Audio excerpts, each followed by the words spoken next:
Uganda ina abasajja nga bo beefula problem solvers naddala abali awo ku kyeto wabafunako abagamba nti va ku musajja w'abangi ffe weetuli wano bangi bajja we bati. Hi Remy. By the way, you're beautiful. Olaba omuwala omulungi gwetwetaaga abasajja teweta tukyetaaga. I can pay you an apartment. Nenkuwa emmotoka. Nenkuwa facilitation.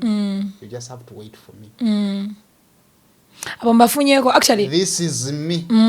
Akuweereza. Abo mbafunyeeko actually even before that.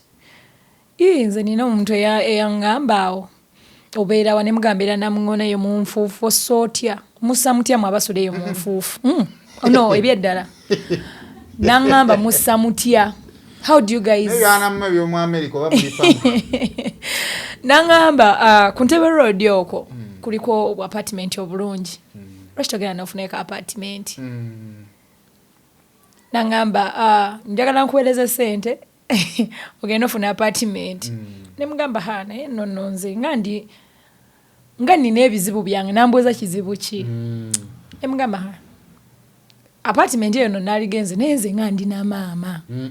Wa maama gy'omugamba okyali waka. Ndi maama. Nina abaana. Ndi maama nti ekyo si kizibu. Olwakulabiridde n'omwana wo mulaba. Anti nze ngenda kujja nange twongereko abange. Of course owo baba bange. Awatanso tema ate n'engeri gy'akulya.